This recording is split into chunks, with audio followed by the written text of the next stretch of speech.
Matius pasal 12. Murid-murid memetik gandum pada hari Sabat. Pada waktu itu, pada hari Sabat, Yesus berjalan di ladang gandum. Karena lapar, murid-muridnya memetik bulir gandum dan memakannya. Melihat itu, berkatalah orang-orang Farisi kepadanya, "Lihatlah, murid-muridmu berbuat sesuatu yang tidak diperbolehkan pada hari Sabat." Tetapi jawab Yesus kepada mereka, "Tidakkah kamu baca apa yang dilakukan Daud ketika ia dan mereka yang mengikutinya lapar?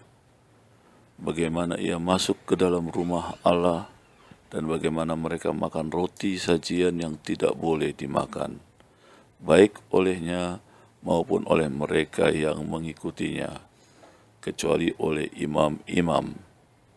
Atau tidakkah kamu baca dalam kitab Taurat bahwa pada hari Sabat, imam-imam melanggar hukum Sabat di dalam bait Allah, namun tidak bersalah?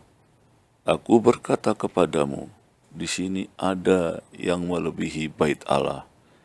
Jika memang kamu mengerti maksud firman ini, yang kukehendaki ialah belas kasihan dan bukan persembahan. Tentu kamu tidak menghukum orang yang tidak bersalah, karena Anak Manusia adalah Tuhan atas hari Sabat." Yesus menyembuhkan orang pada hari Sabat. Setelah pergi dari sana, Yesus masuk ke rumah ibadat mereka. Di situ ada seorang yang mati sebelah tangannya. Mereka bertanya kepadanya, "Bolehkah menyembuhkan orang pada hari Sabat?" Maksud mereka ialah supaya dapat mempersalahkan dia. Tetapi Yesus berkata kepada mereka, "Jika seorang dari antara kamu mempunyai seekor domba, dan domba itu terjatuh ke dalam lubang pada hari Sabat, tidakkah ia akan menangkapnya dan mengeluarkannya? Bukankah manusia jauh lebih berharga daripada domba? Karena itu, boleh berbuat baik pada hari Sabat." Lalu kata Yesus kepada orang itu, "Ulurkan tanganmu." Dan ia mengulurkannya, maka pulihlah tangannya itu dan menjadi sehat seperti tangannya yang lain. Lalu keluarlah orang-orang Farisi itu dan bersekongkol untuk membunuh dia. Tetapi Yesus mengetahui maksud mereka, lalu menyingkir dari sana. Yesus, hamba Tuhan. Banyak orang mengikuti Yesus dan ia menyembuhkan mereka semuanya. Ia dengan keras melarang mereka memberitahukan siapa dia, supaya genaplah firman yang disampaikan oleh Nabi Yesaya. "Lihatlah, itu hambaku yang kupilih, yang kukasihi, yang kepadanya jiwaku berkenan. Aku akan menaruh rohku ke atasnya, dan ia akan memaklumkan hukum kepada bangsa-bangsa. Ia tidak akan berbantah dan tidak akan berteriak, dan orang tidak akan mendengar suaranya di jalan-jalan. Buluh yang patah terkulai tidak akan diputuskannya, dan sumbu yang pudar nyalanya tidak akan dipadamkannya, sampai ia menjadikan hukum itu menang. Dan padanyalah bangsa-bangsa akan berharap." Yesus dan Beelzebul. Kemudian dibawalah kepada Yesus seorang yang kerasukan setan. Orang itu buta dan bisu. Lalu Yesus menyembuhkannya sehingga si bisu itu berkata-kata dan melihat. Maka takjublah sekalian orang banyak itu. Katanya, "Ia ini agaknya anak Daud." Tetapi ketika orang Farisi mendengarnya, mereka berkata dengan Beelzebul, penghulu setan, ia mengusir setan. Tetapi Yesus mengetahui pikiran mereka, lalu berkata kepada mereka, "Setiap kerajaan yang terpecah-pecah pasti binasa, dan setiap kota atau rumah tangga yang terpecah-pecah tidak dapat bertahan. Demikianlah juga kalau iblis mengusir iblis, ia pun terbagi-bagi dan melawan dirinya sendiri. Bagaimanakah kerajaannya dapat bertahan? Jadi jika aku mengusir setan dengan kuasa Beelzebul, dengan kuasa siapakah pengikut-pengikutmu mengusirnya? Sebab itu merekalah yang akan menjadi hakimmu. Tetapi jika aku mengusir setan dengan kuasa Roh Allah, maka sesungguhnya kerajaan Allah sudah datang kepadamu.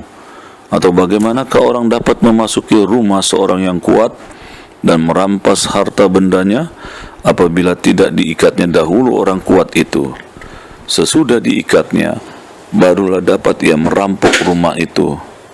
Siapa tidak bersama aku, ia melawan aku, dan siapa tidak mengumpulkan bersama aku, ia mencerai-beraikan. Sebab itu aku berkata kepadamu, segala dosa dan hujat manusia akan diampuni, tetapi hujat terhadap Roh Kudus tidak akan diampuni. Apabila seorang mengucapkan sesuatu menentang anak manusia, ia akan diampuni, tetapi jika ia menentang Roh Kudus, ia tidak akan diampuni. Di dunia ini tidak, dan di dunia yang akan datang pun tidak. Jikalau suatu pohon kamu katakan baik, maka baik pula buahnya. Jikalau suatu pohon kamu katakan tidak baik, maka tidak baik pula buahnya. Sebab dari buahnya pohon itu dikenal.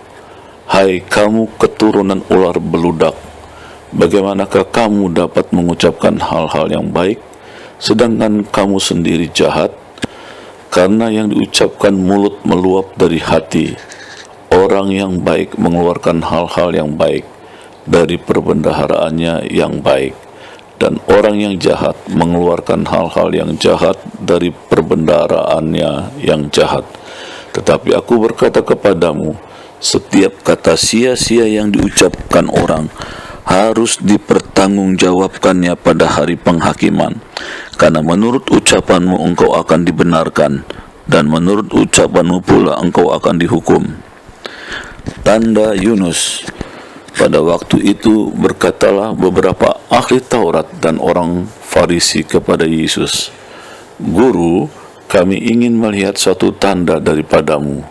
Tetapi jawabnya kepada mereka, angkatan yang jahat dan tidak setia ini menuntut suatu tanda.